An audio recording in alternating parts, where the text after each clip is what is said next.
Welcome to our first Faster Live AMAs. Our focus is on Filipino Americans in health tech and safety. Yay, so excited. We have here featured Charity Nicolas, who serves on our board as a National Board Secretary. He's a safety expert, and Eric Daza, who's a biostatistician and data scientist at Evidation Health. If you would like to share this on Facebook, Twitter, Instagram, tag us at Faster STEAM, Faster AMAs, and Filipino Americans in STEAM. So really quickly, I don't know if this is our old slide, but we are the only multi-stakeholder national nonprofit serving diversity, equity, inclusion. We're nonpartisan and serving the FilipinxAms community here in the United States in tech. So with that, I will say one thing about our name, because people ask about the name all the time. We don't use the P. I know a lot of people have debates about the Filipinx, Filipino, Filipinat, Pinoy, Pinay. We should be called completely something else that's indigenous.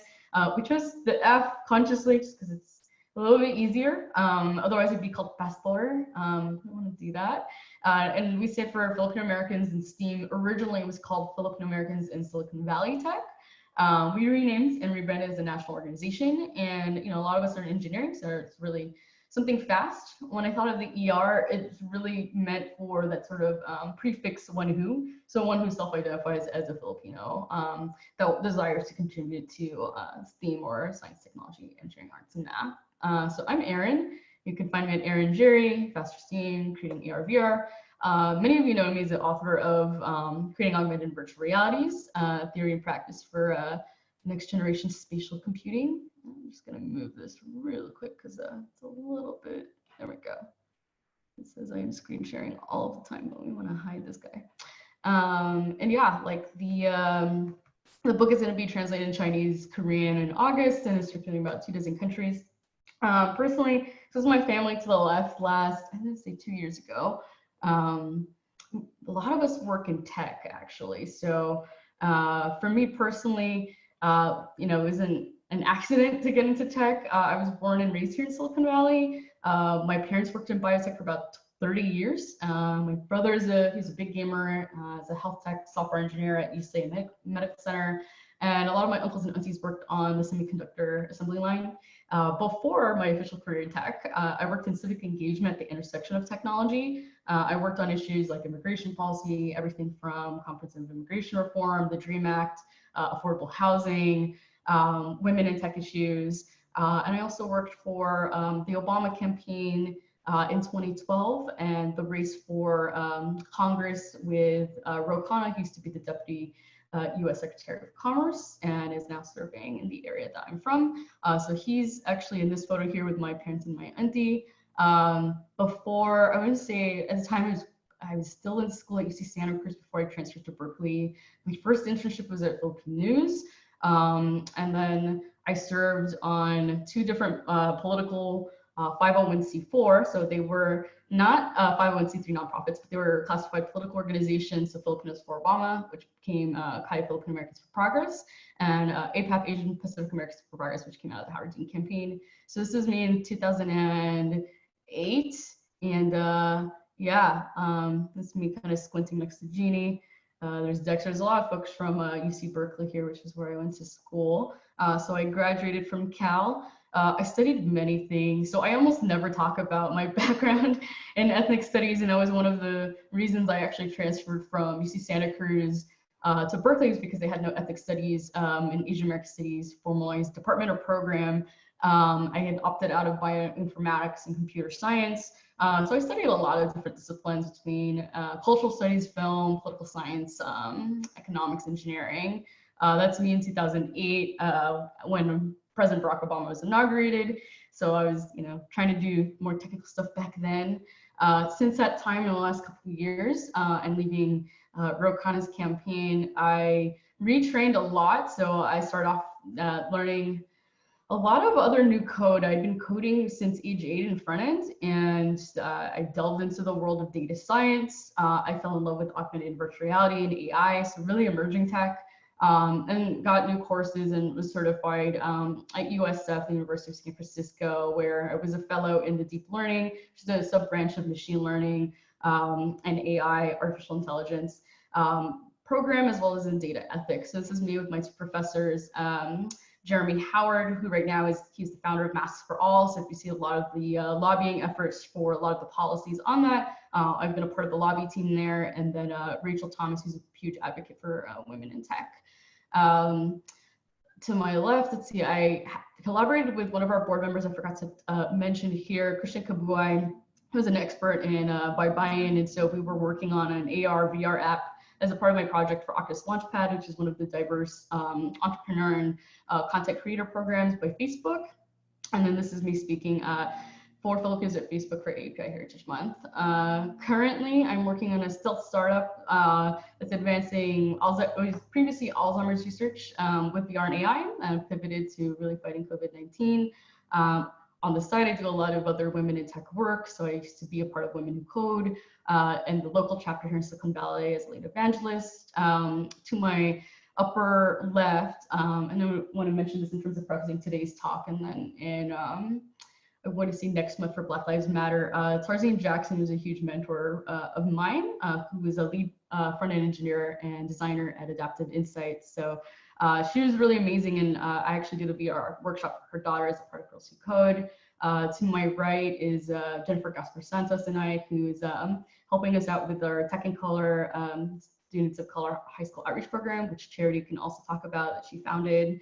And then to my bottom left is my other nonprofit I founded, ARVR Academy, which is focused on women and underrepresented communities. For fun, I advise the Silicon Valley Ice Skating Association, which is trying to save a lot of the ice skating rinks in the Bay Area. I love hip hop, so it's me in a Ruby Bar shirt at the local pool hall in Milpitas. I'm a huge poker player. I don't get to do it enough. And I'm a big anime geek, otaku and fangirl. So this is a slide from our data ethics class, which I was just telling Eric that, they tried to teach the class in the lens of sci-fi. They decided not to put a heavy emphasis on it. So it's like a side project of mine I'm doing.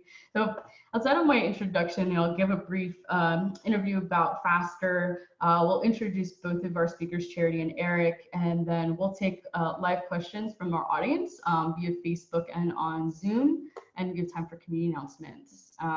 So really quickly, our mission, we're creating, connecting, and really just cultivating and growing the Filipino American community in tech. For community agreements and just anything that we do, refer to our code of conduct.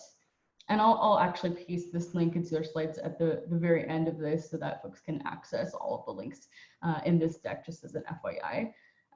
You can find us on Facebook and LinkedIn and join all our groups, like all our pages. We're at faster-team.org. Please subscribe to our email list.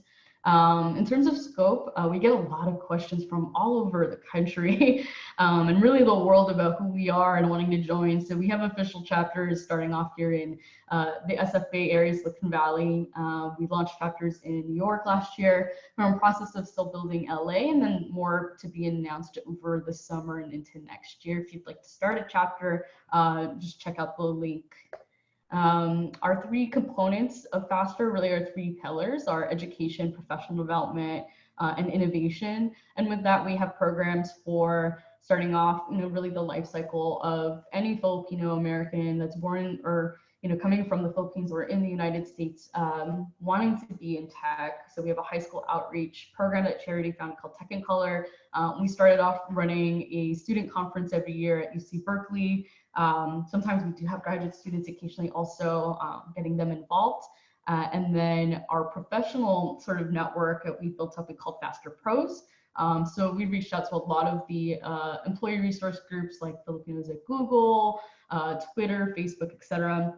And so a lot of those folks are members of those different employee resource groups and leaders. Not everyone has that if they're not at a big tech company. Some people haven't started them. So we also include independent tech professionals. And then lastly, our entrepreneurship program, we're doing a match program at the end of this year in fall, and we'd launched last year, which is really meant for our high-tech startup founders and investors. For education, and Charity can talk more about this as well.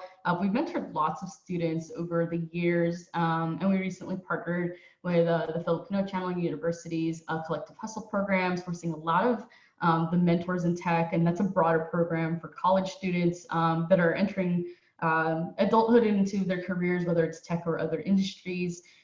Many of our mentees have been placed into internships or gotten jobs, as a result of, the mentorship program as young college grads.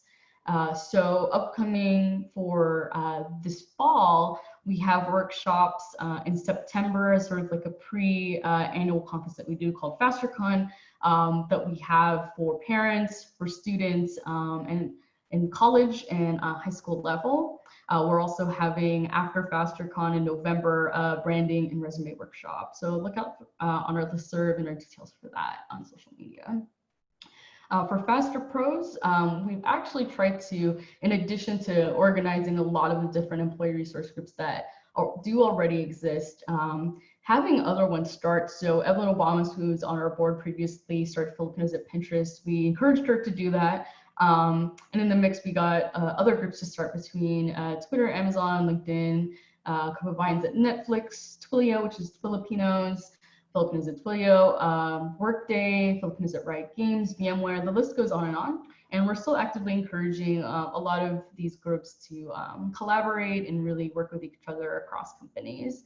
We've organized meetups in the past that have been hosted at various tech companies, and really addressing the needs of our industry, our folks in our industry, as well as really showcase folks in all different types of roles and verticals. So whether they're engineers, designers, business leaders, we're all over the place. And so we really want to make sure to highlight and celebrate that work. So this is one of our last events at Facebook in October during Philippine American Heritage Month. Here's just a listing of some of the companies. I think now this list has grown to definitely over 100. I can't even keep track now. All of them have the logos and ERGs and things of that nature. But there's a lot of us, which is really great. And then for Faster, if you want to be a part of the matching program, check out the link here. To our left, there's Rajiv and Brian, who both participated in Y Combinator. There's, I think, of a class of, I want to say 1,000-ish companies, and of those, a couple become unicorns or billion-dollar companies. Probably have had, this is a couple years ago, under 10 to 20. So there's not a ton of entrepreneurs. We do have leading folks in the industry like Daza on tap, but we definitely want to grow that. So join our matching program if you are a founder or an investor. And we're encouraging more folks to get involved. Fill out our join form right here, as well as, if you want to speak at an event or conference, please give. If you have an employee resource group at a tech company or just any other company that would like to support us fiscally or just in any other way, please email us. Last couple of plugs I'll have is many of our community has been displaced due to the global economic recession and global pandemic. So check us out on this Google Doc link. We're listing a lot of different jobs that people are actively hiring folks into. The two campaigns that I do want to mention are surrounding coronavirus. We haven't formally announced everything with a full-fledged strategy, but one is for our coronavirus working group. We're developing dashboards for Filipino American coronavirus chapter, and I'm basing this off of a framework, data for Filipino lives. Actually, that's what I'm naming it, and I'm basing it off of data for Black lives, with the exception that big data is a little bit different in how we define that. But really what we're trying to do is collect data for our community that's impacted by COVID-19. A lot of what the media has right now in terms of the Asian American narrative is grossly inaccurate, and we're almost never visible unless we're talking about nurses, which is super important in terms of the frontline, but we're not really collecting data in a comprehensive manner in that regard. So if you'd like to be a part of that team, definitely fill out the link. We also are actively have a working group for biotech and health tech professionals, specifically looking at test kit and vaccine development here in the US. There's been a lot of requests for folks to look at distribution in the Philippines, which is very multi-layered and complex. So there's a whole plan for that. So, really trying to convene more folks that want to get involved. If you are interested, definitely fill out the link. We have a resource guide online as well for many people that are seeking, help, whether it's entrepreneurs finding grants, whether it's for professionals finding jobs, a lot of other things, whether it's mental health, et cetera, that we've posted into our resource guide. So please check that out. And stay tuned for any donations that we'll be announcing the other initiatives we're supporting. Right now, we've supported the Filipinos Feed the Frontlines campaign. And actually, the one particular business would be for Kristen Brillantes, who's the founder of Syrup Shop. Previously was at Google Ventures as a partner there. So please make a donation. Last plugs. Oh, yes. I totally forgot, we have our Black Lives Matter event happening next month on July 30th. Stay tuned for more details on that. And you can read our statement of solidarity on the link. So I think right before we transition to introductions for Charity and Eric, we have a lineup of events for FasterCon. It will not be in person this year, it'll be completely virtual, as I've said, in March. So we're kicking off a little bit earlier this year, so we're not Filipino time in October, with 2 different events for Education Weekend for our high school outreach component, Tech and Color, our undergraduate crew, and then I've already asked a couple of folks to speak at our Faster Live AMAs. So another round of this for Filipino Americans in FinTech. Liz Tanglau, who's on our board, is releasing a podcast, and we have other advisors that actually just got recently accepted to Techstars. So there's a couple of other folks in the industry that we'll be highlighting. October 1st, we're kicking off with Filipino American executives. So a lot of folks that are either founders, CEOs, and other executive leaders. We'll be speaking as part of our keynote and panel, so there'll be more details released on that. Definitely will be a focus on biotech and health tech that are fighting COVID as a part of the first weekend of FasterCon. These are on the weeknights, Thursday and Friday. And then the biggest chunk that we have is part 3 for FasterCon this year. Civic tech folks that are fighting COVID. Our keynote speaker is Yobi Benjamin, who's done a lot to donate ventilators to the UK. And is really actively working on test kits and distribution throughout the world. He'll also have alongside with him Vice Mayor Justin Manalo of Daly City, who's worked with Julian Chung, who actually used to be a Facebook and Oculus employee. He's worked on 3D printed PPE for the city of Daly City that came out of a lab at Stanford. Really amazing and impressive work there. He's also worked with Alvin Despacito on a contact tracing app. All of this has been in our previous email listers, so please check those out. For October 24th, we're having a focus on the arts. When we talk about Faster, we're really putting an emphasis on the A in STEAM. You know, a lot of us are leading in design, entertainment, games, and social media at the intersection of technology. So we want to celebrate that much more. On that day, we have our components, Faster Education and Pros, have the respective tracks for panels, networking, and breakouts. And then we're ending FasterCon with our entrepreneurship track, and we're still in talks right now about having a benefit concert. So stay tuned for more details. And with that, I'd like to introduce our 2 esteemed panelists formally and their bios. So Eric Daza, who actually spoke at FasterCon 2 years ago, is a biostatistician and data scientist who's worked in public health and clinical trials for 17+ years. He holds a Dr. PH or a PhD from UNC Chapel Hill, is trained in behavioral change statistical methods as a Stanford postdoc. Eric develops causal inference methods for personalized digital health using wearable device or app data in single case N of 1 studies. You can check them out at ericdaza.com and statsof1.org. So he'll be talking about his background and education, what he studied, the blogs that he's sort of contributed, and more on how communities of color can contribute to fighting COVID. We also have on our panel Charity Nicolas, who is the Principal Consultant at EHS. She also serves on FASTER's board as National Board Secretary. Charity is an EHS consultant with ERM, a global EHS company based in Walnut Creek. She's been in the field for over 25 years, has traveled across the country, worked at every level of government, currently works with tech clients and helps Fortune 100 companies develop programs, policies, and training to keep their employees and visitors from harm. She's also the Cal Filipino American Alumni Chapter President and founder of our Tech and Color High School Outreach Program. Charity's amazing, and she's in charge of a lot of the tech companies being reopened. So she'll talk a lot about that with the return to work guidelines. She'll discuss her education, professional background, and community work. And with that, I'm going to turn this over to Eric.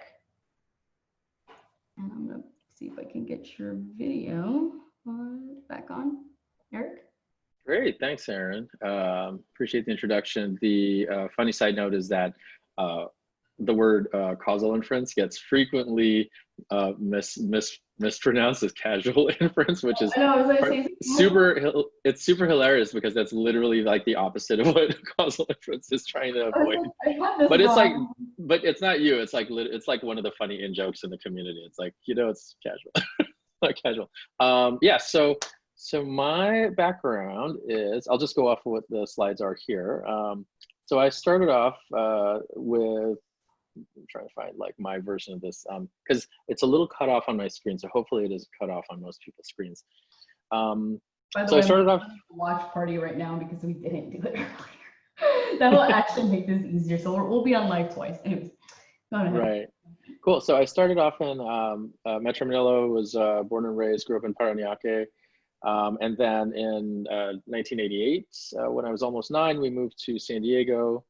We had some folks down in San Diego, my family and I, and spent some time there, but then moved up to LA. And I lived in LA through like 5th, 6th, 7th, 8th grades, I think, and then high school, mostly in Long Beach, actually, which is the LGB part on there. And then I moved up to Ithaca for college. For undergrad, as well as like a master's degree, and then back to California, worked in the East Bay in Pleasanton, or Dublin, for those of you who know the Bay Area. I did that for 5 years in pharma, and then decided to go back to school for more training. So I went to North Carolina, moved to North Carolina, UNC Chapel Hill, go Tar Heels, for grad school. I was gonna spend 4 to 5 years there. Just kidding. I ended up spending 8 through the doctoral program at UNC Chapel Hill. But it was fun. I got to do a lot of like fun courses that actually weren't biostats related directly. And then finally, after that, moved back to the Bay Area. And I've been here since 2015, worked on a postdoc for 3 years. And then I've been working in health tech data science for the last 2 years. So my career kind of spans a bunch of things. I did a lot of neuro and cognitive studies work when I was an undergrad. That was my major. I did a master's in applied stats and then went into biostats for a doctoral program after working in pharma. And now I'm in health data science. And then for fun, well, back in the day, I used to play piano and write a few piano pieces in my 20s, which is telling that I can say things like in my 20s. I taught myself electric bass. I wanted to play stuff on the radio that wasn't the Suzuki method, and took a voice lessons class in grad school. While I was in North Carolina, I also got into rock climbing and Krav Maga, which is the Israeli Defense Forces fighting system. So yeah, I could be all over the place, literally, and in my interests. Next slide, please. So I won't go through this in detail, but it's a little bit of history for my professional trajectory. Did a lot of work in oncology when I was in pharma, and then while in grad school, I got to touch a bunch of different fields of public health, which is cool. So that includes things like survey sampling. So think of like the census, international health. So think like, Bill Gates Foundation type of work, or Peace Corps type of work. And then a little bit of tobacco cessation at Stanford, as well as some mortality work at Stanford. So this kind of all goes to show you like the range of things you do as a statistician. Like I forget which statistician said it, but it's like you get to play in everybody's sandbox, which is nice. And since then and throughout that time, I developed this really unhealthy obsession with causal inference, which I can go into at the Q&A. But it's basically like if you don't conduct a randomized controlled trial or an A/B test, how do you know that changing X caused a change in Y? Well, you have to be really careful about how you kind of infer that. Did a little bit of stats consulting, and those are with the 2 companies that I have experience with as a data scientist. So Clarify Health was a healthcare claims-based company that I was with for 2 years. Unfortunately, a lot of us were laid off due to coronavirus, but it turned out to be kind of a blessing in disguise because I was able to join Evidation Health, where I am now, which is kind of like a dream job for me. I do a lot of work with analyzing single case or single subject N-of-1 data from things like your Fitbit or your Garmin. And that's it. I think that's a record time for me. Some of my social media pages. So.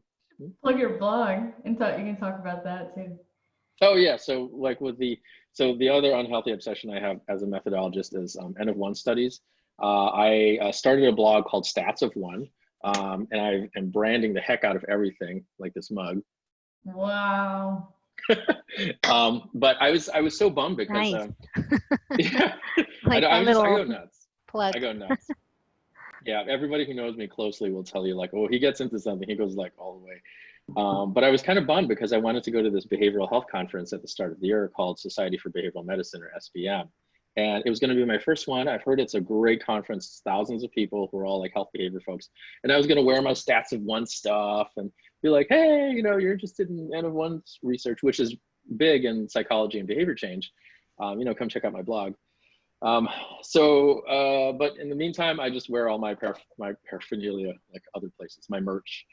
The other thing I wanted to plug was, I guess, some of the blog posts I've been writing on Medium while I was unemployed. I put together like really just kind of materials that I had worked at as a data scientist within Clarify that were abstract and more general concepts. And I decided, let me just put these out on a blog. And so some of them are tutorials with R code for those of you who speak in R.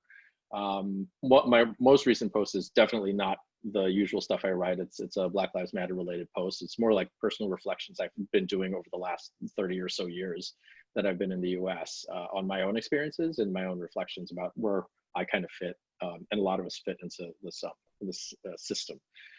So I think that's it. Yeah, I'll stop there before I keep going. Great. And I think we're gonna turn it over to Charity. So let me get, oops, sorry, one quick second. Charity on video, and let me move back your slide.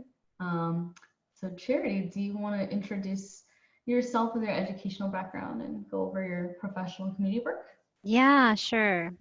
There's a lot. So, and I think I wanted to start off by saying I never knew that I wanted to go into public health. So, I never even knew I wanted to go into health. I thought I would be an entrepreneur and in business. And I think over the years, I just gravitated to the things that were interesting to me and fun, exciting, and the things that gave me passion. So, you know, when I think of my time in high school, I was like a cheerleader, and I wanted to prove that people always had this idea that cheerleaders are really dumb. So I tried to prove them wrong. I'm like, you can be a cheerleader and you can be really smart. So I got into Berkeley, which is cool.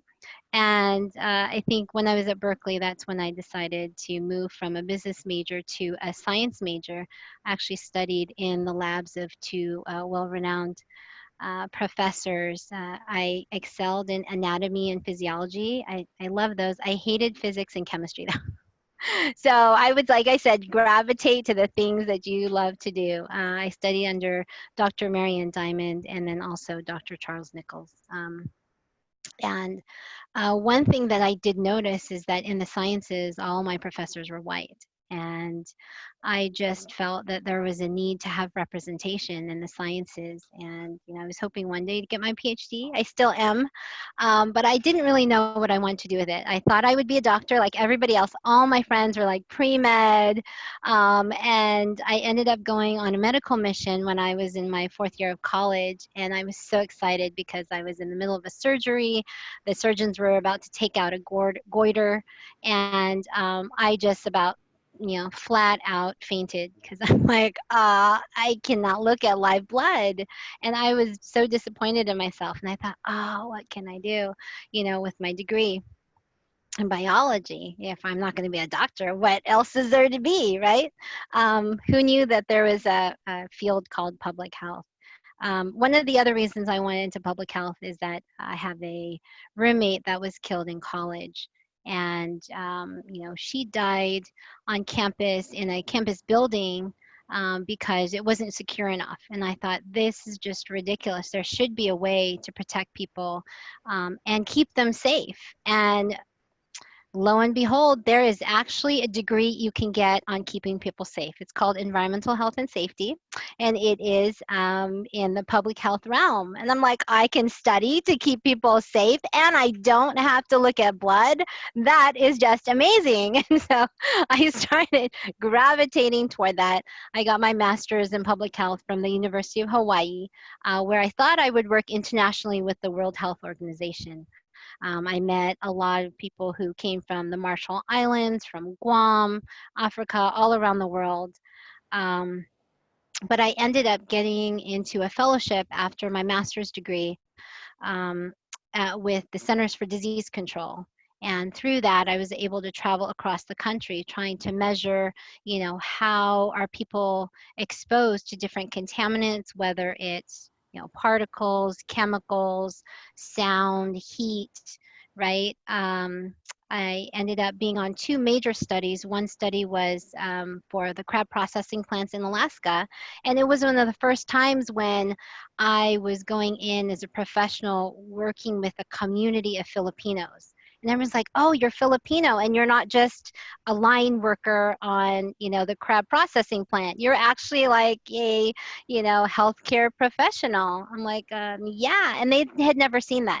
So it was pretty amazing because they all welcomed me. And I thought, well, this is where I feel like I need to be. I need to represent my community, not just on the line, but protecting them, right? So there ended up being, after my study, they found out that there was something called crab asthma, where people who are working with crabs actually can get a asthmatic reaction to the crab proteins, because crab is actually, they emit some type of enzyme when they're caught, and it's like a poison to other animals, and for people it's more like a yeah, not necessarily a poison, but something that they become allergic to, and then they can no longer work with it because they get dermatitis.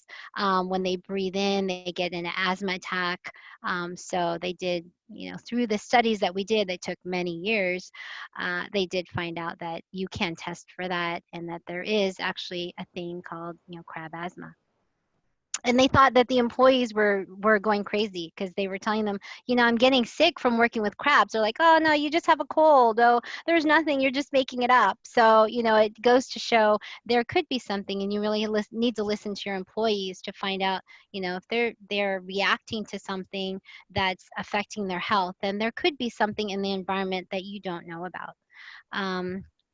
The other study that I was on was a mining study, where I got to travel through 20 different mines throughout the United States. And imagine a little Filipino girl going into a mine hundreds of meters under the ground and being like the only minority, right? Everybody else is white, and it's like, this is so strange. And they're men. So I thought it was really cool. And, I kind of didn't realize the importance of being there and representing my community. But so many times people would ask me, what are you? Or they come, I remember being in Alabama and someone asked me, or they came up to me and said, konnichiwa. I'm like, konnichiwa, but I'm not, not Japanese. I am Filipino. So I had to explain to them what a Filipino was, and it made me realize that I lived in a bubble, living in the Bay Area. People didn't know what a Filipino was. They didn't know what someone, who was a minority was. It was all black and white to them, and they didn't realize that people came from a lot of different cultures into the United States. And so I realized representing my culture also became, it became important to be an educator, and showing other people, what my culture is about, that we're not just all doctors, nurses, and, accountants, but we can also do other things. Now I am in safety consulting. I've had a career in this field for about 25 years, and I will tell you that every day I'm amazed by something new that I learn. Um, 15 years I was in government, and I was probably the top ranking Filipina in the government agency that I was in. I was the youngest executive, and a lot of people, when they would introduce me at first, people would think that I was the college intern. They're like, oh, is this your new college intern? Like, no, I am the director of safety. They're like, oh, okay, well, that's interesting. So, being a woman of color, um, and also coming into a health field and trying to be representative in also executive spaces, I think that's different too. I have 4 children, and during my career, it was very uncommon to see a woman pregnant who was an executive level, professional. So I remember getting a lot of looks from a lot of the white men, and I was like, yeah, I'm here and I'm out there, and I know my stuff, right? They would always question, challenge me, and I think that's something Eric and I can talk about. Being a person of color in the health career field, it's hard to get to these executive levels because people will challenge you, they'll try to take you down, and they'll try to make you look bad because you're threatening to them. And it's something we don't always talk about. And I think it's very important to start doing that. One of the things I'm doing right now is I'm in consulting. I am in all fields, including, working with tech. I've worked with wearables, hydroponics, drone technology, driverless cars. That's a lot of the cool and fun stuff. I'm also working on manufacturing sites in biotech. And right now we're working with COVID-19, um, trying to bring people back to work and then setting up safe workplaces. So it's kind of my trajectory, a lot of the fun things that I get to do. I am one of the highest ranking Filipinas in my local offices on the West Coast. And when I was first introduced, even now after 20 years in the field, people were asking, oh, are you the new accounting um, and administrative assistant? I'm like, no, I am one of the executive tech professionals. But you have to like really make your place and say, yeah, I know you want to put me down in a very, a microaggressive manner, but, I work to be here. And I think you have to really set aside and, create that space for yourself. Great. Sorry, I was adjusting our video because there was like a black screen covering. Oh, I kept seeing it. I'm like, it's so weird because we had the slides up, which I actually, most Zooms, we just see people's faces and talk back and forth. They almost never have slides, but I wanted to make sure, for visual aids purposes, that was there. So I have no idea. I'm gonna have to like rewind back to see if like I can see myself. But anyways, yeah, I think that's great. Hi, Jerome. We see there's a lot of chatter, I think, between this and Facebook. So I think I had a couple of questions before I fully open it up. Let me just pull those up real quick because I know I sent a ton to Charity. She knows I'm like so freaked out with coronavirus, studying it and working on it for my nonprofit that I'm like, well, how does the reopening work? I know that I've been seeing one of our other community partners here, Regina, who told me that her company in biotech is like never closed, and I have family in biotech as well. So maybe we start there, and I can pull up more specific questions. But can you talk about return to work guidelines and really, some of the tech companies that I guess one never closed down, the ones that are reopening specifically? I think you told me yesterday there's parts of Facebook, and how that's been going now that some of the shutdowns are happening nationally, just because we're seeing a high increase of cases and spread for a lot of people not social distancing. So maybe you can talk more about that. Yeah, definitely. I mean, we're working with a lot of the tech companies, both locally and around the world. So I just created some return to work plans for some of the companies in Canada, in Africa. I mean, it's really cool and exciting, but it's also very scary because, the plans that I've been seeing, people think it's okay to go to the workplace and not wear a mask because some of the local governments are not enforcing the wearing of masks. Some of them are not requiring temperature monitoring or screening when you come onto the workplace, and others are not enforcing social distancing. So, what we're trying to gather is recommendations from the World Health Organization, from the Centers for Disease Control, to make sure that all of the recommendations we provide in return to work plans are aligned with local and global regulations as well. I mean, you do have to comply with your local regulations, but again, some of the local regulations are not as strict as some of the global regulations recommended by WHO, or recommendations by WHO or the Centers for Disease Control. So we're going with the highest, I guess, safety factor and trying to include that in all the return to work plans that we're receiving. Including enforcing, wearing masks, social distancing. And what we're seeing is a lot of the people who are returning to work when they first return, they don't realize the importance of wearing their masks, staying 6 feet away. Like what you'll start to see if you do go back to the workplace is that kitchens will be closed down, cafeterias, they won't really have break rooms where you can socialize and eat. Maybe there will only be one person per conference room or meeting room or workroom, right? No more than 5 people. You still have to be 6 feet away. You might have to work alternating work shifts. So maybe you have groups that come in Monday, Wednesday, Friday, another group comes in Tuesday, Thursday, Saturday, so that you can really minimize the number of people that are on site. So it's pretty crazy that people are returning to work, but we're really recommending that they stay safe when they do. Great.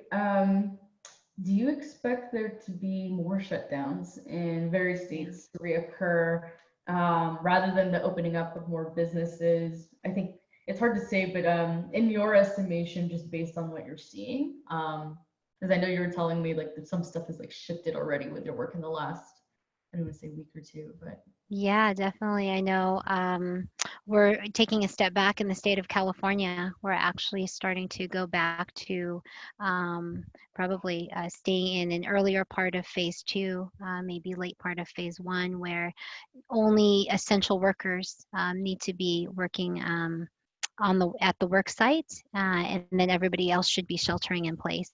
As you can see in Texas, their numbers are rising. They opened very early. They opened bars and restaurants, and they thought it was okay because their numbers were low, and now they're spiking. So I think you're going to start seeing that we are going to go back to an earlier part of shelter in place because the numbers are starting to go up again. definitely. Which companies in which verticals have shut down during COVID outside of essential work? Obviously, like grocery stores, things of that nature. I know there's some particular for biotech and hardware, just because the nature of it is you can't really do software engineering and compile on hardware ones that you had seen. I was just curious because those are the ones I know of. Mm-hmm. Like anyone that I guess didn't. Yeah, you'll see a lot of the biotech Then you mentioned companies a that will couple of stay them, and I open. was trying to remember. Yeah, a lot of the biotech companies will probably stay open, especially if they're working on vaccines or testing kits for COVID-19. Yeah. So a lot of those, the workers that are working in the production areas, they're going to be open. Anything that's related to COVID-19, fighting COVID-19, you'll see their operations open and they'll be considered essential workers.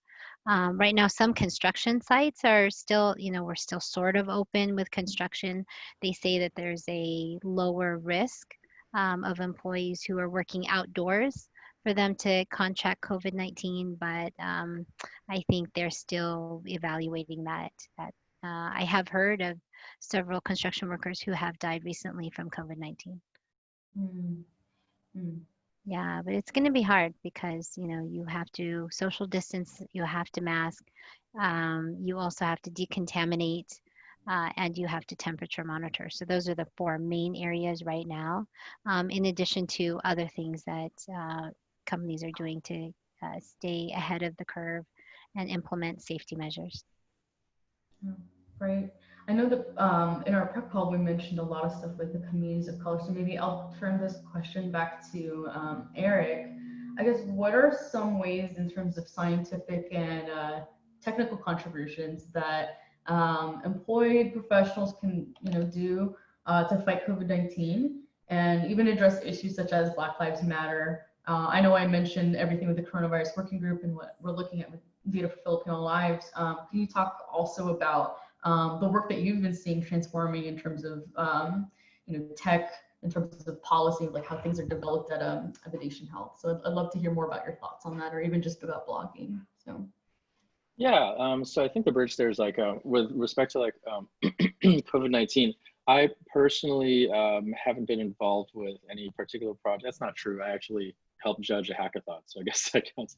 But it's kind of it's funny when you're in data science and biostats, particularly data science, the number of hackathons that were trying to combat COVID-19, dashboards, through visualizations, analyses, all that just completely exploded to the point where I don't know if it's to my chagrin, but I found myself wearing the statistical police hat a lot of slowing people down, saying like, it's good. I'm glad that the momentum is moving forward, but folks who have my training, it's our job to say, whoa, whoa, whoa, put the brakes on. We know you want to do these analyses, but epidemiologists have been doing this for decades, so go talk to them. Okay, now that you're doing that, and also talk to the biostatisticians. So the energy was good. But that's sort of where I found my place in the kind of COVID-19 universe and efforts towards it, particularly with data visualizations and data science. There's a group I'm on, some of the attendees are onto Data Science Philippines. That was very evident on there as well, as a lot of people who really wanted to help started coming up with different visualizations. And those of us who have training on the analysis side were playing that role of saying like, this is great, we also need to be careful. But again, it's not to dampen the energy, it's more like to temper it. You need both. You can't just have people move really slowly like, traditionally is done in studies and clinical trials, but you can't also, you can't move fast and break things when it's COVID-19, but you got to move fast. So there's the balance. So that's kind of my connection to that work. At Evidation, there's a few, there's COVID-19 projects that folks are working on. Since I've just been onboarding, I haven't really gotten a chance to jump into them myself. There's a tie-in to Black Lives Matter there, where we had a hackathon internally. The company takes it very seriously, and it was really heartening for me to hear that. I try to be as picky as I can about companies' ethics and morals and the way they're headed and what their leadership is like. Evidation has come through gold stars all around. They did this hackathon to look into their own data, as well as publicly sourced data like census data to see where the biases were. If we weren't representing folks in our population, et cetera, and how could we rectify that, not just now, but moving forward as part of like company policy and building it into the code itself. So they take it very seriously. One of my big technical interest that ties into this is causal inference. Causal inference is a framework that lets you address things like disparities over protected attributes like race, like sex, gender, age, disability status, things like that.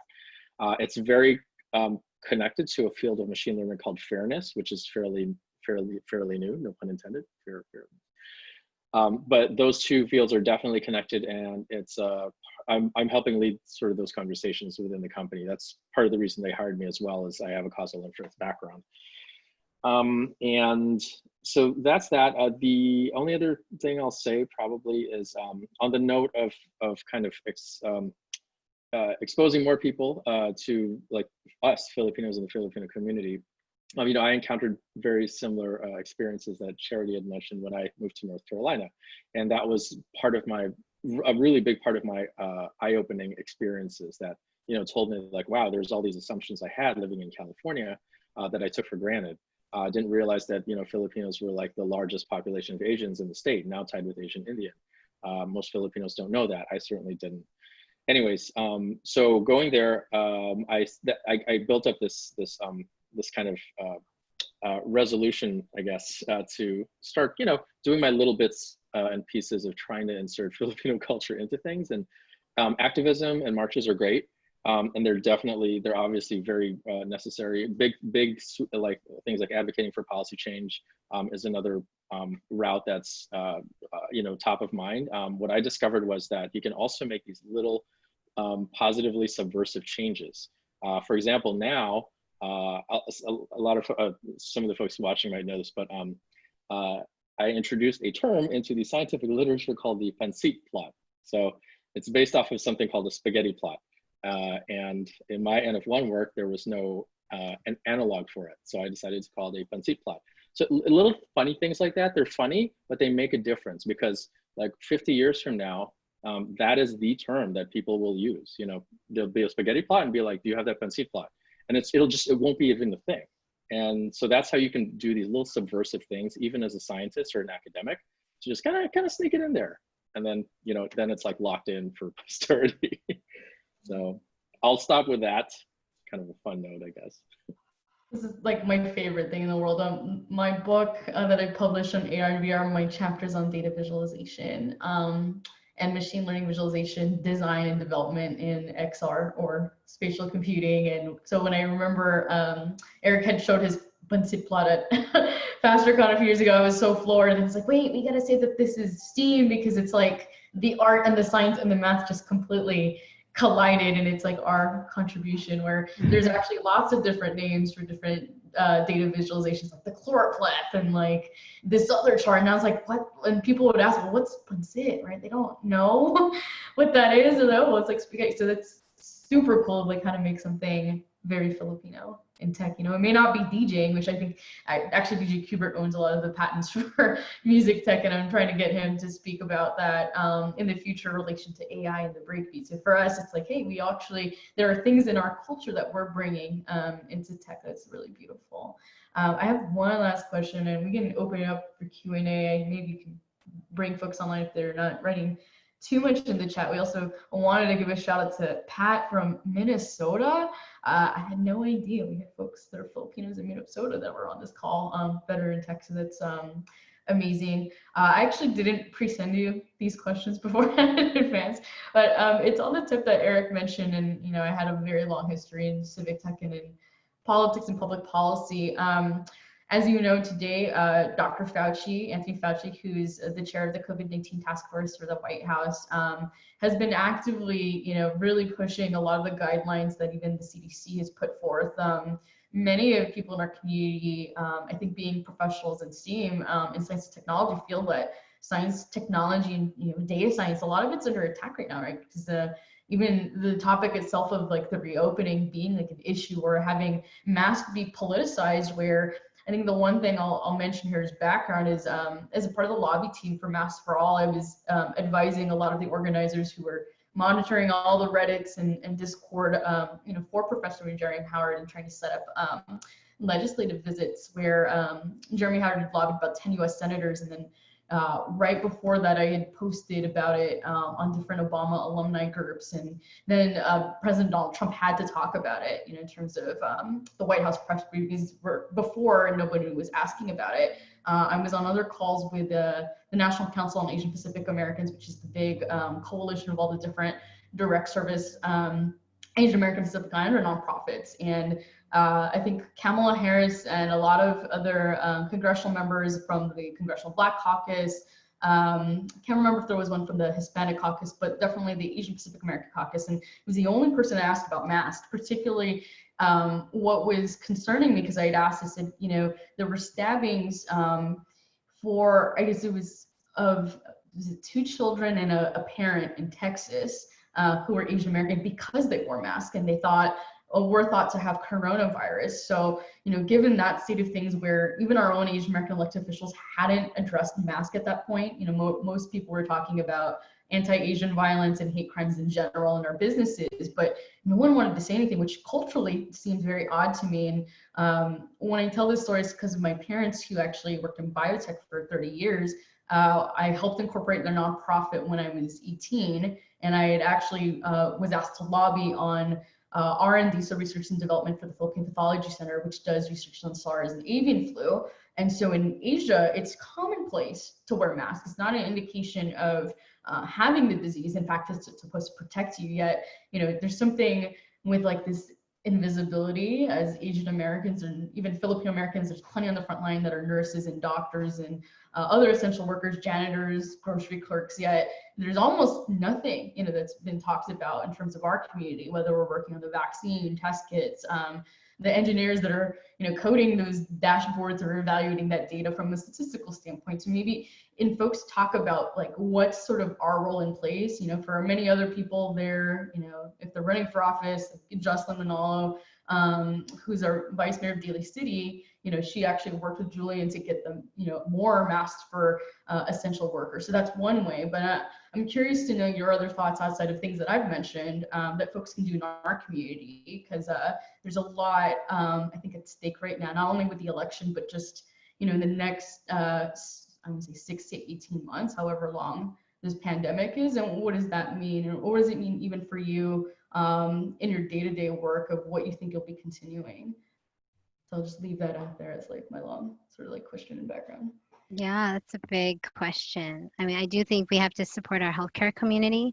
I don't know if you've heard, but the numbers of Filipinos in healthcare who are getting COVID-19 and dying from it, those numbers are actually going up just because we have a pretty big population involved in the front line. So I think it's something that we need to continue to elevate and protect their safety. I don't know if you heard, but in the very beginning of the COVID-19 pandemic, there were a lot of hospitals and outpatient healthcare companies that were not providing their staff with masks or with respirators, with surgical masks, because they didn't have enough. They were making them re-wear it again.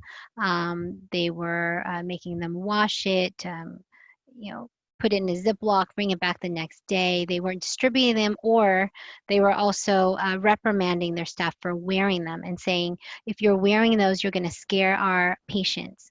And so we don't want you wearing them. So I think there was a big, miseducation about wearing masks, what was important, and also our employees in our community that they had rights. And so on posts, when I would see that, I would let them know, you have rights through the state of California and nationally through OSHA that say you do not have to go into a workplace that you do not feel safe in.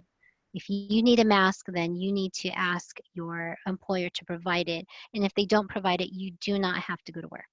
You know what I mean? And they don't know that, because being Filipino, you're like, okay, well, my employer says I don't have to wear a mask, so I'm not going to, even if it doesn't make me safe. We feel embarrassed. And I notice that all of our personal and community traits come out, having hiya, being ashamed, not wanting to rock the boat, not wanting to say anything or question authority, and it makes me then afraid for our community, because they think that they don't have any rights that they can fight for, right? Just because they're not educated, or if they are educated on it, they get peer pressure that they shouldn't say anything. From our own community, right? It's like, oh, you're going to get in trouble, you're going to lose your job.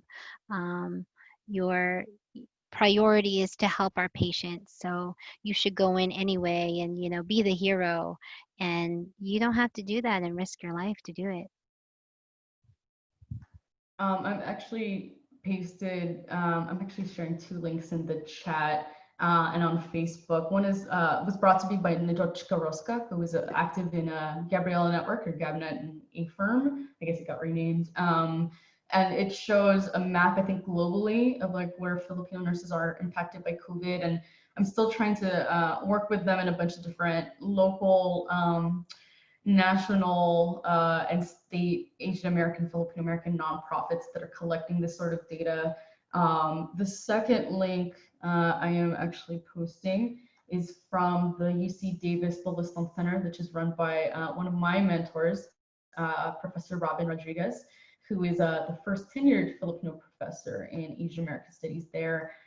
She has a survey out, and I think they only had 800 people fill it out, even though I know we have like 1 million people in the US, but it's a collection of mental health data.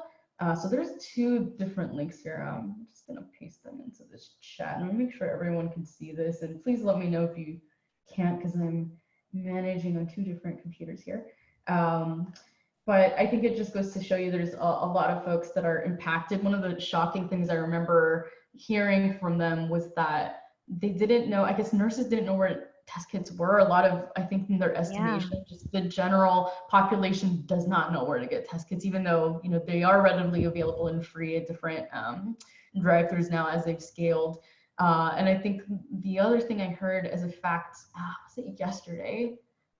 On a different webinar. Oh, this was so me with my non-partisan hat on. I was on a call with the Biden campaign, and they'd said that Filipino Americans for Biden had noted in New York and New Jersey, 25% of healthcare workers are Filipino in that population, and then a significant number of them, I forget what the rate was, were infected by COVID. And so as you're starting to see, like every Filipino, I think, in the world has family that are nurses, I I don't even think the data we have in that is correct. Kalungan is not working. Let me actually, did I spell it wrong? Oh, it's Kanlungan. My Tagalog is horrible. Let's see if you can try this right now, Eric, and then I'm gonna paste the other link for folks to see, because we definitely want to make sure our community is counted.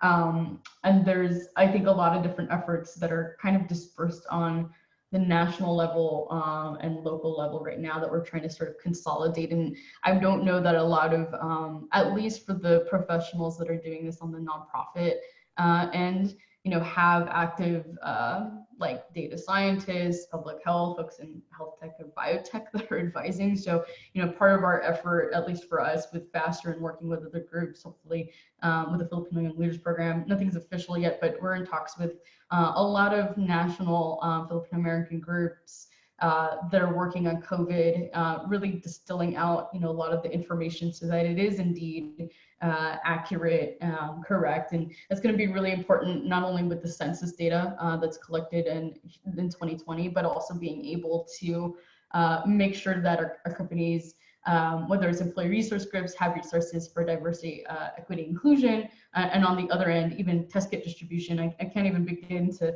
think about how the Philippines is really affected by this virus, and you know how people are going to get this globally that are Filipino or even in the U.S. Maybe on that standpoint, Eric, did you want to have chime in on anything of that? And I do see a question from Jay specifically for you as well, but I wanted you to comment if you had any. Yeah, I don't have anything myself because I'm still so new that I'm getting oriented to what the studies and projects within the company are right now that are related to COVID-19. Honestly, I'm just I'm looking at the press release page that Evidation has as I'm talking to see what we're doing. But I think one of the larger, more recent announcements was this partnering with BARDA on an early warning system for COVID-19. And it looks like here, collaboration aims to develop predictive algorithm for symptoms of COVID-19 by monitoring first responders.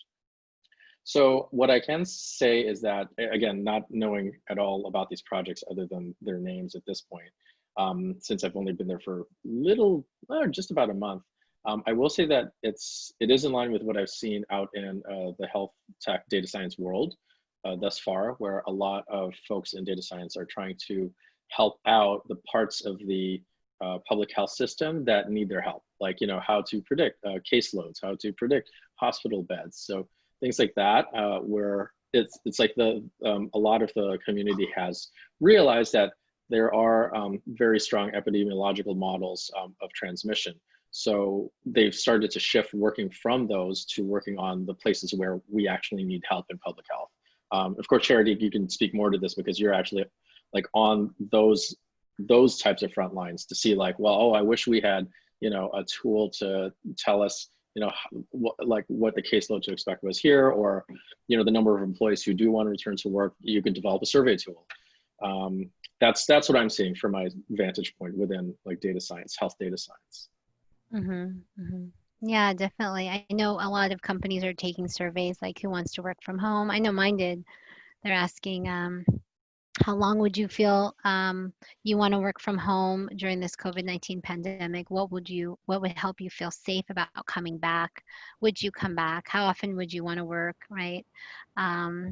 Away from the office, will this be indefinite? And some companies are just not having their employees come back to work. Like, you know, I think it was, is it Twitter that said people will be working indefinitely remotely? So it's going to be a whole change in workplace dynamics. You're gonna also start seeing more ways that people will social distance in the workplace. You know, cubicle walls. Now you're not gonna have the open workspaces like they've had. That was a big thing probably in the last 5 years, where you have open workspaces, no more cubicle walls, and you're gonna start seeing that come back up. And then also, you know, limiting people who are working face to face, and what work really needs to be face to face, right? Do you have to be face to face to be talking about a project? what exactly are you building? Are you an essential worker that you have to come back to build a robot for building a car? You know what I mean? So they're really, companies are reevaluating what is a priority project to work on. And also, does it need to be fast tracked? And how do we prioritize or reprioritize our projects? Yeah, and then I was going to say, Eric, one of the things that I've been seeing politically is people are questioning the public health data.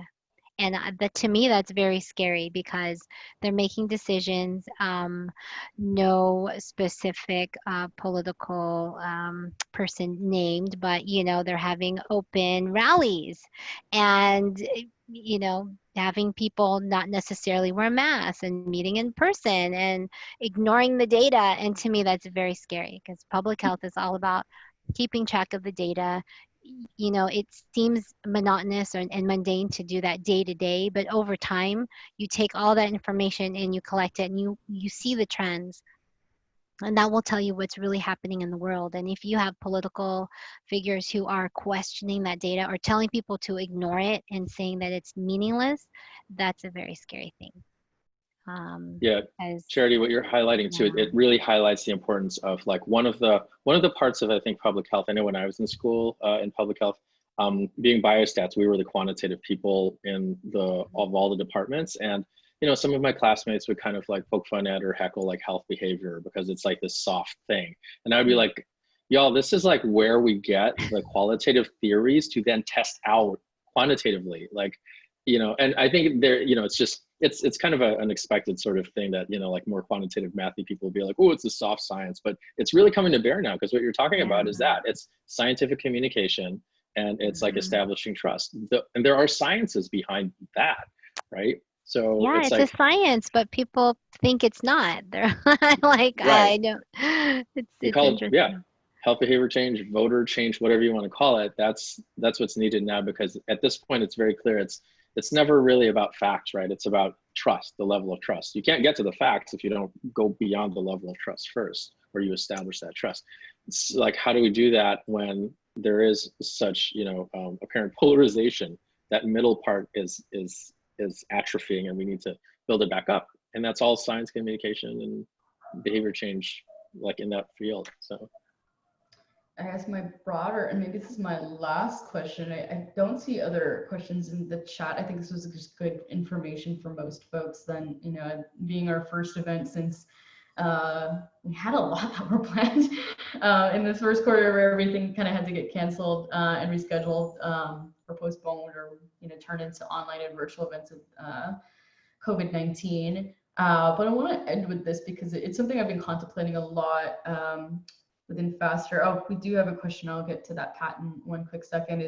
Is there, and this is hard, as I know we are a 501c3 national nonprofit. I'm very specific about that with Faster, and there are many different diverse folks in our community in tech, all different political views, different parties, no political party, etc.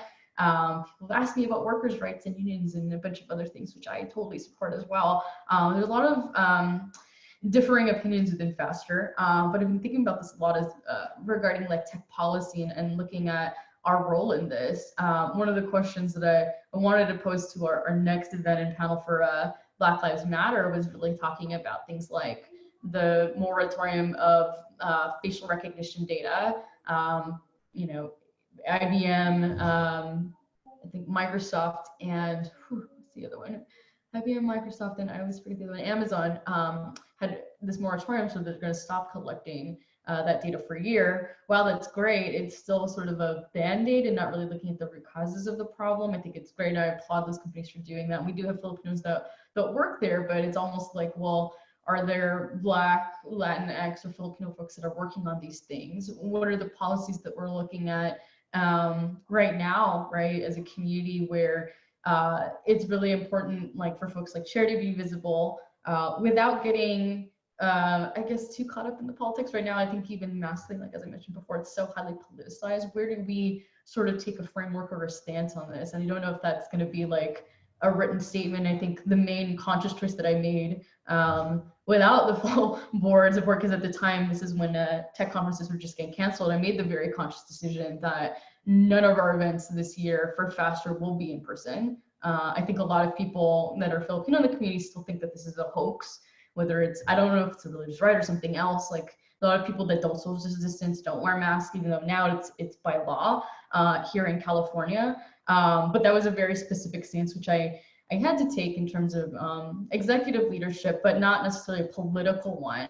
But I think there's something to be said about what's our role as a nonprofit and even advising different folks, whether if it's not policymakers and lobbying, you know, what does that sort of look like if it's the responsibility for us in our community, where I think the last thing I'll say with this is a lot of people said it's not that tech companies are so great that, you know, it's out of the goodness of their heart they want to protect their employees. They're actually protecting just their, you know, cover your ass liability, and that's it. It has just to do with the bottom line and not really caring about their employees. I'd like to think a little bit differently, but maybe, I don't know if folks have opinions about that or how we can go about it. Or even like what Eric said, you know, you had a hackathon and, you know, now you're changing, you know, sort of the policies at your company of how you're looking at data.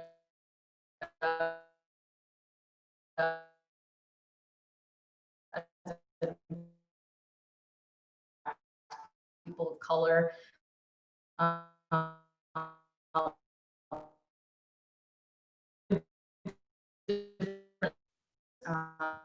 So maybe I'll end it with that if there are any thoughts, and then we'll take a question from Pat. Charity, or did I freeze? Erin, you went in and out a little bit. I don't know if that was just from my perspective, or so I couldn't hear the full question. Yeah. Oh, my connection was unstable. So the question is really just thinking about our role given different policies. We are a 501c3 nonprofit, so we're not a 501c4. We're not explicitly supporting one political candidate or electoral candidate or the other, but what's our role, you know, given COVID-19, what we can do, whether it's in our own tech companies or even the responsibilities, like I said before, FasterCon not having any in-person events. And that's not necessarily just because of liability issues. It is really caring about, you know, our own communities. I know a lot of tech companies themselves, you know, whether it was Facebook at the time, following Twitter and Coinbase, did completely work from home. You know, I think a lot of marketing budgets for, you know, have been cut entirely, but they're not doing any in-person events or conferences. So that was a conscious choice on my part that I said between now and the end of the year, we're just not.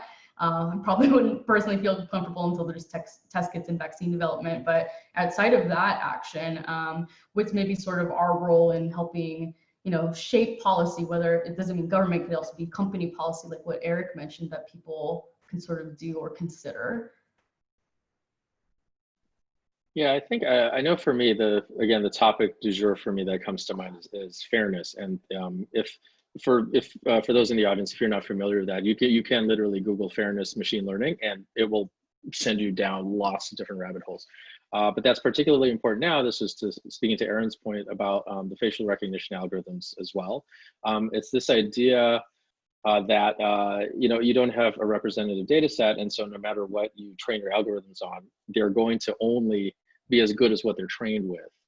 So if you do facial recognition and you only have white folks in your data set, they're going to be really good at, you know, classifying white folks into this and that, but they won't do so well with people who look like us.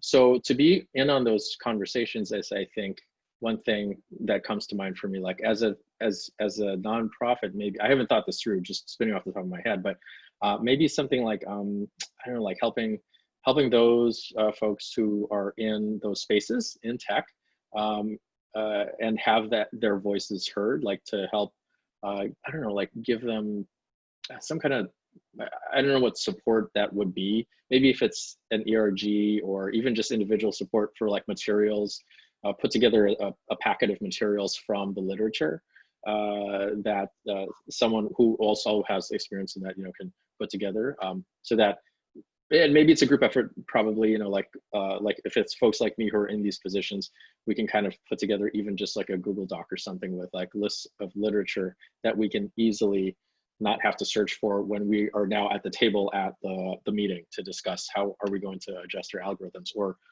you know, address fairness metrics or implement fairness metrics, something like that. So because it's already being done just in general, but yeah, that's and what Yeah, that's great. That's great, Eric.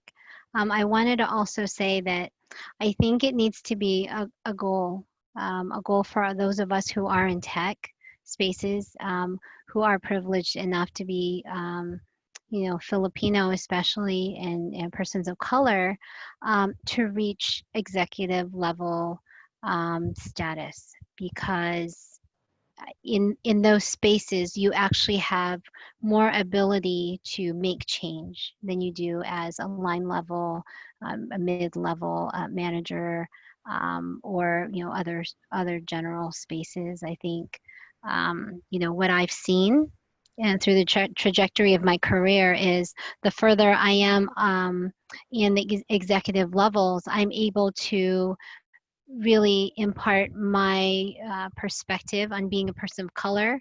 And then also, I get to be in places where maybe I wouldn't usually be privy to. Like for my company now, it was actually my goal to be part of the diversity and inclusion committee.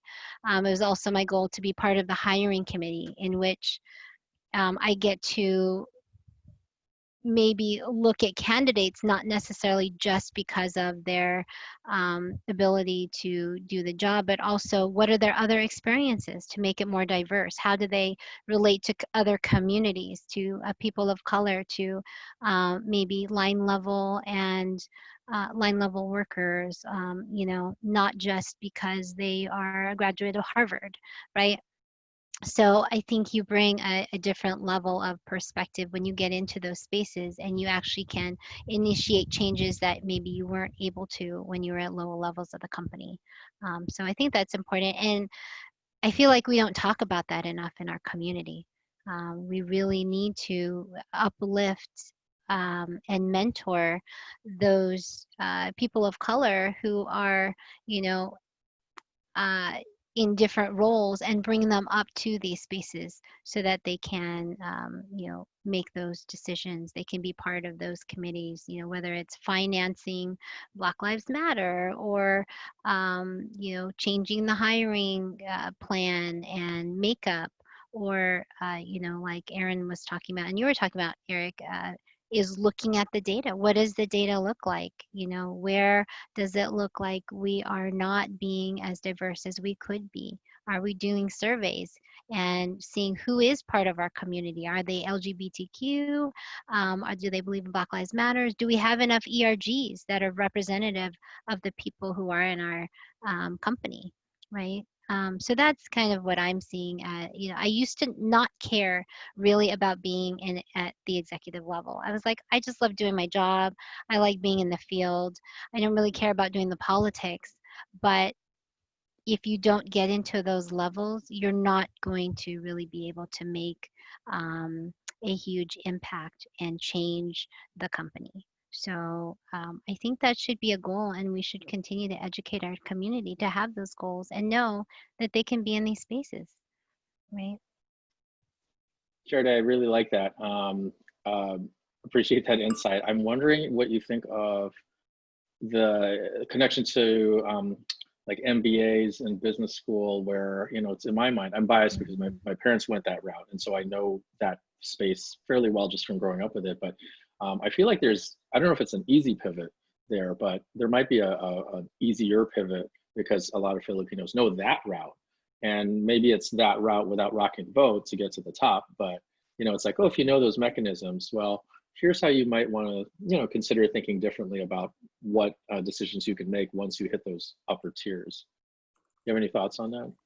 Yeah, I do think having an advanced degree is an advantage, especially if you're a person of color. I really had to think about that. I didn't necessarily have to get my master's degree, but I felt like you were saying, it was maybe an easier way of pivoting into leadership roles, where I wouldn't have to prove myself necessarily by, having to compete with people who are, not persons of color, who might have an equal amount of experience as I do, but maybe I would be overlooked because they would say, I, they might have a bias against me because I am a person of color, right? It has been something that I think about, and I just wanted to have that in my back pocket so people couldn't question that I did belong. I don't know about you, Eric, but I always have imposter syndrome. I'm like, oh my God, I'm going to do a robotics survey. And like, I was born in Manila, Philippines, and I grew up in Soma, San Francisco. So, and it's like, I'm not from Harvard, but this is really cool. And, maybe they'll question where I come from, right? Because I don't come from a wealthy family, or I'm not a PhD, or, and these questions come up for me, and I don't talk about it enough, but I do. I get that imposter syndrome all the time. And I have to remember, I belong here. I work to be here, and I shouldn't, let all of that get to my head. Even if people try to do these microaggressive things, and, they'll introduce themselves and they'll say, "Oh, I'm, a PhD from, I don't know, wherever, Bangladesh." And, they'll start talking about their experience, and they'll try to outmaneuver me by showcasing their experience. And even though maybe I've had 20 years of experience in this, um, and it is, without really saying it, you have to put yourself out there and compete, even if you don't want to. I didn't want to. I have to say, I am not the most competitive person. Like, I am not aggressive. I'm not, but I had to learn to be assertive. I used to not put myself out there. And it was actually my mentors who are from the Black community. They're the ones who said, Charity, you need to put yourself out there, because it's, an old boys network. There are managers and leaders who've been in this field for many years, and they'll want to hire someone who looks like them. And the person that looks like them is usually a white male. And they're like, you have to show what you do. Don't be afraid to toot your own horn. And I was like, no, I don't want to do that. Why would I showcase myself? It's so embarrassing, right? I don't need to. My hard work will just prove itself. And I learned, by trying to just do the hard work way, people won't see you unless you learn to strategize and pivot to be in leadership positions or showcase the things that you do. And you need mentors. And I don't care what anybody tells you in the health field, in the tech field, you have to have a mentor, because they have been through this, especially if you can get a mentor of color. Filipino, Black, Latino, we're all in the same boat. Even if people, don't say it, there is a different strategy we have to use in order to be seen. I don't know if you see this or feel this, Eric. I'm thinking, since you're in a PhD, I feel like you've had to make a spot for yourself and create a space and really up-level yourself so that you can be right where you are today. Yeah, no, that's true. A few operational things for a second here. Looks like Aaron. Oh, Aaron's back. Great. So after this, yeah, I want to get to Pat's question as well. But a quick answer is yes. The imposter syndrome, definitely still feel it. And I think, though, it's, on the Dunning-Kruger curve, it's one of those places that I'm biased, but I think it's a better place to start from, to build out of, versus the other way, which is overconfidence and trying to scale back. And props to you for recognizing that, because that is something. It could be deleterious, obviously, because then if you don't realize advocating for yourself is actually the best way to be good to yourself, it's not like being overly pompous, then you'll hold yourself back. So that's not good either. With imposter syndrome, when you get like doctoral level training, it's really interesting because this reveals again like my bias going into it, but I feel like it makes you even more humble with other subjects, because you learn like, oh my gosh, I've gone super deep in this one direction. How many other places have people gone deep in? And oh my gosh, that means the amount of stuff I thought I didn't know is much bigger than I thought going into this. Because it's like, wow, if I can go into this and be proud of the work that I can go in this one direction in, and not have imposter syndrome, and be actually confident in it, how many other places are like that I don't know about, So I feel like I used to think that came out of a doctoral program, but I don't think so anymore. I met enough people that like, no, that kind of made you a little more of a, bad person, shall we say. Like, it was your attitude going in or your mindset going in already. But I certainly think that's like the flip side to imposter syndrome too, is you can develop this like actual confidence in knowing something, and this actual confidence in not in like realizing you don't know a lot more than you thought you did. And Yeah, that's a great place to start, because then it you can is a build. great You're like, place. oh, right. Like, let me talk to Charity, because Yeah. I know Jack about, safety, which was very apparent in this conversation. I was like, wow, that's, yeah, like I've learned a lot just in the course of this conversation, Oh, that's so good. I feel like I learned a lot from you too. And back to the question, I think that who was it that Pat posed? You're asking what piece of advice can you give to those in the tech field? One I think is be a mentor. I mean, to find a mentor. Um, Someone who, and it doesn't necessarily have to be a person of color. I will say, I've had some great mentors who are Black, Latino, Filipino, but also I've had some great white mentors. They have been amazing, and they recognized something in me that they wanted to help me actually get into leadership or technical roles that maybe I didn't see for myself, and they helped me to realize that they could help me by sponsoring me. And that's when they talk about the term sponsor.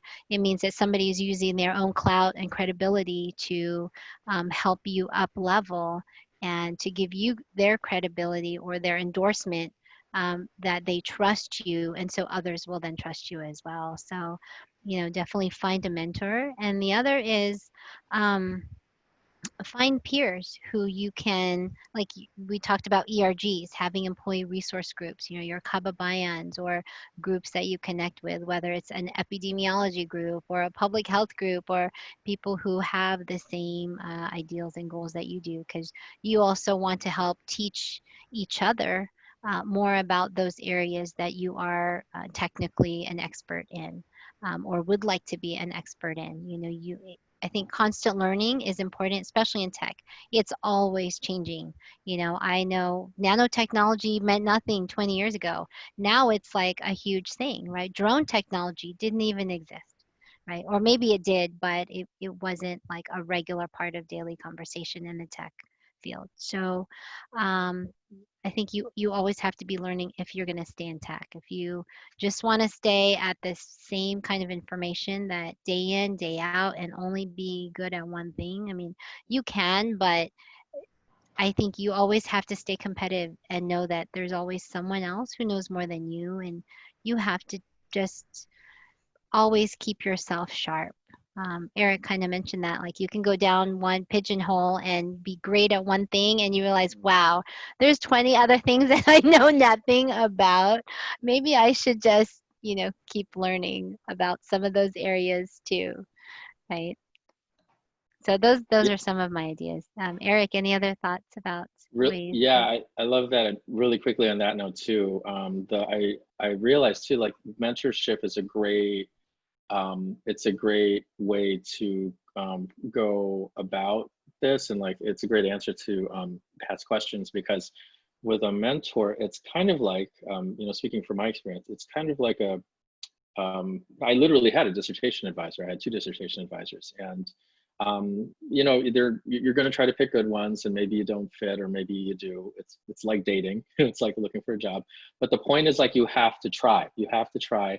And like somebody like a mentor is kind of, to put this in a really nerdy way, is a summary function of all these life experiences that you're interested in, and you're also going to be giving them life experiences. You're like a summary function of your life experiences.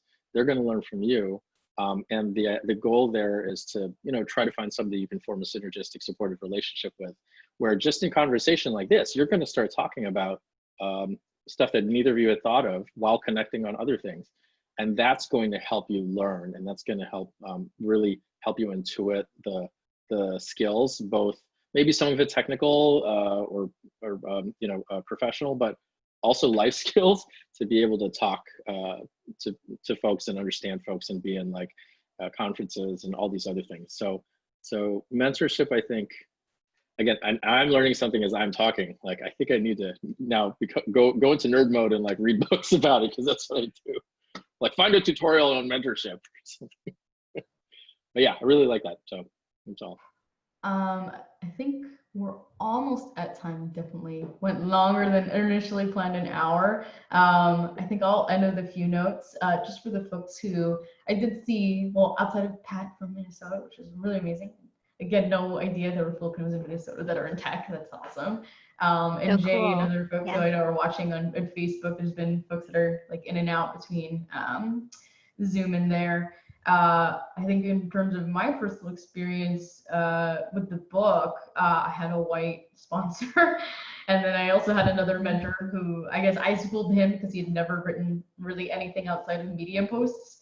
So even just having that was really big for me. I think I always thought my first book was going to be on something like the Joy Luck Club, but Filipino. I didn't think it was going to be a book, you know, about virtual augmented reality. I couldn't have dreamed of that when I was 17 or 18. I was like, I want to be an author and a filmmaker someday. Then I wanted to be an immigration lawyer if I wasn't going to be an engineer. And then I came back into engineering. My first book ended up being technical. That was completely by accident. And it did take a lot of mentors and sponsors. So I think to Pat's question, it was like, what can you do during shelter in place if you're transitioning or trying to get into tech? There's plenty of MOOCs online. I think more than ever now, everyone's doing some sort of a boot camp or retraining, which is really great. You know, groups like Faster, if you're not Filipino American, if you're another Asian American person of color, there's tons of resources there. I think for women in tech, when I first entered and walked into the door, I knew Angie Chang, who had spoken at the National Association of Asian American Professionals, NAP. And meeting her, she founded Women 2.0, which was really focused on growing the number of women founders and Girl Geek dinners. So when everyone was warning me between those groups and Women Who Code, when you walk into the room, maybe the only woman, it never happened to me until I left my job in politics. I went to my first, this is before React.js was a front-end framework and a thing. It was Angular or whatever. And there, I was the only woman in Berkeley, next to UC Berkeley, which is my alma mater. I was so surprised. I was like, literally, there was just nobody else, and it was very sad. So I think, you know, reaching out to a lot of these other groups, super important to even just participate, if not get involved. And the last thing I'd say with sponsorship and mentorship, we did have a mentorship program for Faster. We're trying to rethink what that looks like now with a lot of the students that we're supporting, not only on the local level here in the San Francisco Bay Area and Silicon Valley chapter, but really nationally what that looks like. I think outside of the college, and if you're a professional, there's, you know, people that have launched peer mentorship programs in the Filipino community, which I think is really great. I think our main problem with Faster is that we're getting so big at scale that, you know, 6 mentors for 6 months for a couple of people is just not gonna do it. There are, if I can't say the exact number because everyone asks me every day, like, well, how many Filipino machine learning engineers exist in the United States? I'm like, I have no idea. How many Filipinos work in tech? I'm like, I have no idea, but I can tell you, you know, a lot of these employee resource groups, I know Google had some legal issues. They can't release their data publicly for a lot of, I guess, privacy issues and things of that nature. But from ERGs and beyond, like, we're definitely in the thousands. I can't say completely tens of thousands, but we exist as a part of, you know, this industry, and it's really important to really cultivate and grow that. And so if you are, you know, at a tech company, you know, and you want to become an entrepreneur, that's the reason why we have the Faster, you know, fresh matching program for a startup entrepreneur. If you're an entrepreneur, like Kevin Gabayan, who I actually just emailed today, is at a startup with himself and on Valencia at Techstars. He was at Google's Area 120 for quite some time. And so you're finding peer mentorship within you know, your own companies to sort of achieve, you know, your goals. You know, it doesn't mean you have to be an employee forever. It doesn't mean if, you know, you're in school and you studied one thing, it's only going to be that one thing in tech. There's so many things with tech that are dynamic and changing, like Charity said, every day. So we encourage folks here to really, you know, get involved, check out our website and everything. If you are a professional, consider mentoring your student. If you are a displaced worker, check out our resource guide. If you are hiring, add to it. So there's a lot of programs that, you know, we've developed in Faster to give people opportunities to be able to level up, you know, our own community. And with that being said, maybe the last question I have lightning round is, can you name something Filipino about you that nobody knows? It doesn't have to be like you speak XYZ language or from this part or your favorite food is whatever, just anything. So I'm gonna popcorn. Or maybe I should give an example before I popcorn someone. Something no one knows. Oh, here's one. So when I cook Filipino spaghetti for different Faster meetings, I put pineapple in the spaghetti, and then people are like weirded out, like that's not a thing. And so I made it for one meeting with Donnie, who's formerly our treasurer at Asian Americans and Filipino Americans at Amazon. He said, your spaghetti tastes like my mom's spaghetti, except it just has pineapple. And that's what his wife said. And I said, what, really? So this is like a family recipe? I had no idea. So my hobby and craft on this side, I'm working on a book called Cooking with Celerina, and then I'm gonna have an app called Cooking with Lola. So right now I'm cooking with Edna. Being That like, how do sounds I cook adobo? Because after I was like, I want to cook adobo with vinegar and stuff like that. And like, how can I take, before, this is when Don Malalon was still alive, I started taking videos of my mom making bilo-bilo, or what we call ginataan, or I call it butil-butil.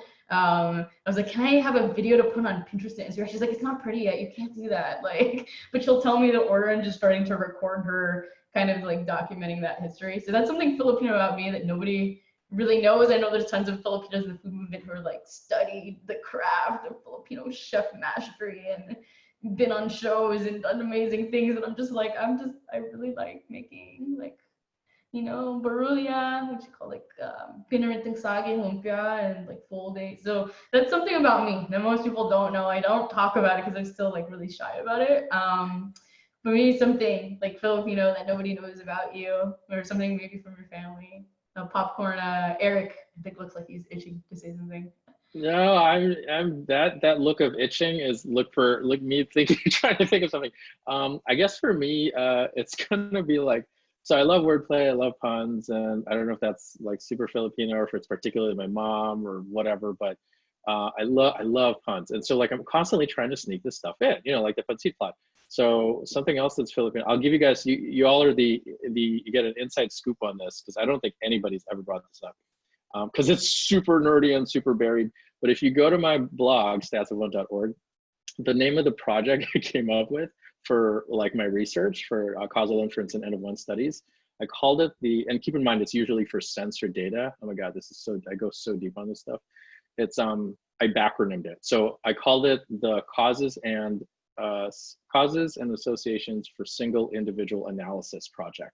That spells CASIA, which sounds like Casio or Cassia, except if you're Filipino, then it's Kasha. And it's Kasha, kasi meron ako dito Kasha dito. So see, it's like it fits. So nobody knows that. You all are the only ones who know it now. So funny. I had no idea. That's great. So, and there's, yeah, I do it in other words too, but that's like the one Filipino thing. Nobody's ever brought that up. But now you guys know. You're on the inside. I thought it was an acronym from case single. I was like, what? Oh, I was like, oh, that makes sense. Yeah. Very cool. Making so many things very Filipino in tech. Yeah. And then maybe popcorn charity. Yep, popcorn charity. I know for me, I'm kind of superstitious. Like I believe in all these Filipino superstitions. Like if you sleep with your wet hair, that you're gonna get a cold, or you're gonna get sick, right? Or if you smell candles, it means your relatives visiting you. And yeah, so all these little things. I don't wear polka dots on New Year though, but you know, that one I don't quite understand that one. But yeah, there are all these little Filipino traditions that we do, or I believe, and I don't know. I just kind of do, even if they don't logically, scientifically make sense. Like, why would you smell a candle in, I don't know, the middle of a room when nobody's burning a candle? So it's like, oh, hala, it's just superstitious, right? Nice. Very cool. Well, thanks so much Thing. for your time today, both of you. I know this was great and a lot.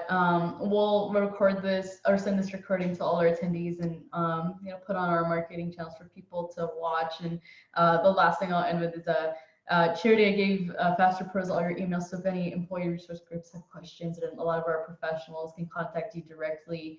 You know, it's really important that our community, like Eric said, has a seat at the table. And you know, I think of a lot of our energies, they are really involved in being able to help shape, you know, whether it's company policies on their teams or how they choose to return to work. You know, that sort of involvement is pretty critical. I think maybe the last thing I would say here is this is sort of an advertisement which I did put on the slide deck, because our Black Lives Matter event on July 30th, we're trying to schedule talks with a bunch of folks from the Black Americans and African American community that work in tech. If folks are really just slammed, I know they're getting slammed with so many requests of some big names that we're asking. We're gonna try to at least have discussions about what we can do strategy-wise. To Eric's point, like a resource guide of some sort that we can, give companies, even if, like I know for a lot of folks, whether it was Netflix or other people that have taken active stances on Black Lives Matter and statements of solidarity. I think going beyond that, or great things that Twilio or Filipinos had done was the DJ fundraisers for Black Lives Matter.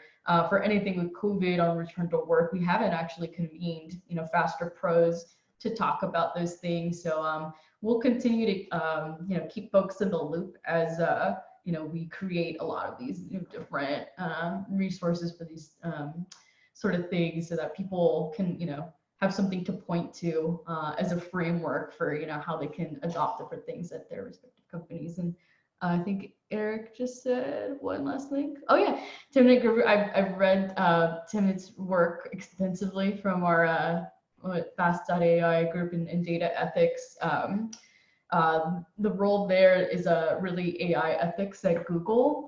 They actually have some of my favorite things called the models, what is it? Sheets, data for data sheets and models for models, something like that. It's basically like the nutrition facts of like what a data set would look like what do you know about it, how the data was collected, and trying to standardize that across all publications. So maybe that's something we can think of developing for our coronavirus working group. Just because there's a lot of data that's out there, and a lot of it isn't necessarily, it's not anonymized, looking at racial categories, the collection of Asian Americans, and if it's disaggregated with Filipino American, the considerations of what to think about with gender, class, sexuality, we haven't done a very, I think, good job of that. I know public health folks tend to be much better than that, than private industry. So I think it's about taking some of those frameworks and merging them in and making it really relevant for our community, so that we can see some of the changes we'd like to see. So did you want to end with anything else on a comment on that, Eric? Not really. I mean, the one thing is that I'm learning to. I'd appreciate following up with you after this for some of those resources, because I'm very new to fairness in machine learning. I've read a summary paper or 3, but I'm even coming from public health. The public health approach I've been appreciating over the last 2 years through constructive disagreements with fellow coworkers whom I actually really like talking to. There are differences. It seems like, because I've been taking the public health approach and saying no, you have to do this, this, this, and this. And then from the fairness side, they're no, you have to do the opposite of that. The end goal is actually the same, but it took me a long time to realize, oh, that makes sense, because I was so trained in this way, and it seems like it just scientifically makes sense, but, anyway, so that's all. It's just kind of it's a disclaimer out there. If you're going to go out in this field, even folks from different disciplines they want to move in the same direction, but their methods might seem directly opposed to each other, but they actually aren't. So yeah, there's a lot that I'm adopting from so there's a book I just read called Data Feminism that just had a book club I joined, and there were so many things that came up for me that I was like, I did not consider any of this as a Filipino American, Asian American, person of color, daughter of immigrants. And when I wrote creating AR/VR, I just said, oh, it's open source data, it's totally cool. But I actually did Google my name a number of times just to see oh, do I pop up in these random articles? There was somewhere in Europe that cited my book, and I think they were pointing to the fact that I had biotech and health tech data visualizations in VR. And it wasn't on the quantified itself of is this really ethical? I mean, I wasn't thinking of that. We actually wanted to have a chapter specifically on ethics, where actually my co-author of what was going to be my next book, which is broken now down into a series of reports, Stephanie, who used to be #2 of product marketing at AR/VR at Facebook and Meta, her entire thesis was on the subject of ethics. And so we were working together right before COVID had hit on reconceptualizing what this looks like. A big focus of mine personally was on blockchain governance and AI as it intersects with emerging tech and AR/VR. So there's plenty of material I can send you. There's almost too much material to go through that. It's just endless. But I think the thing that I'm trying to do now, especially looking at data for Filipino lives and then talking with, a lot of the community leaders from the Filipino American community and the radical left and the Black communities, really looking at Black studies.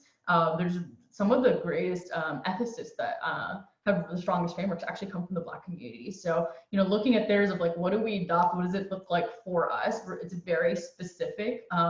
There's a lot missing in the literature. And I can tell you from the civic tech standpoint, if I merge that, is how you look at data lists for Filipinos is our last names. If people are reaching out to vote, asking you to get registered to vote, we're not classified as Filipino. It's like your Chinese last names are in a Chinese list, Spanish last name, you're classified as Latino. How that data is actually collected, people have issues with. They'll say, oh yeah, well, we got this list from a company that collects all the data at every supermarket that a Filipino will shop at, of like an Asian or a Filipino one. It's like, well, who owns that data? I had no idea. And this is, I will say that the Democratic Party or any party, they have access to that. And so I think data ownership, data collection, where we're even present outside of what we think is the tech industry, it's, tech industry kind of intersects with every industry. So, being Filipino, I don't really separate that from everything else. It's actually integral of like, our daily lives. And so having stances on that are really important. And I think we're just scratching the surface of this sort of field. And, it's really nascent. Some people will say it's older and that it goes back to like the idea of the H-bomb and what are the role of, scientists and engineers in the creation of that. So ethics is actually not really new, but the approaches from different disciplines, whether you're in sociology and you're looking at statistics versus someone that's in machine learning and robotics, those two are going to be very different things. And so I'm trying to figure out like, how do I merge all these different things if I'm writing a next report and book after the one I'm releasing next is on distributed work and the importance of emerging tech with VR particularly. And then I'll introduce more with blockchain because people who have been in blockchain and VR for so long, equity and fairness and issues of decentralization, control, not even talking about the word capitalism, that's been embedded in everything that they've been about since before the pandemic. It was just so natural to, like, now people are like, oh, there's this radical shift. It's like, oh, we've just been doing this for like forever. It's just a part of our identity. So trying to bring other folks into the fold to really educate folks about what they're sort of doing, and then how can you adopt even things like I said I was missing. I majored in ethnic studies and Asian studies. They don't talk about that, but I look at them like, oh, I'm totally missing all of that, and how I think about my data in my own work. So how we bring together, I think, a lot of different folks in our community to make these changes at their own tech companies, or even bringing our tech skills into other places like nonprofits that need it. There's a lot of work to be done. So I'm really excited to continue that conversation. So anyways, with that, we'll end here. And if folks want to, contact us further, you can contact us at Faster Steam, follow us on Twitter, IG, read Eric's amazing blogs. And yeah, keep up to date with us on all the social media channels. Thank you so much for attending today. And thank you, Eric, and thank you, Charity, for speaking. Thank you. This was so fun. Yes, look forward to talking next time. Awesome. Take care. Definitely. Bye.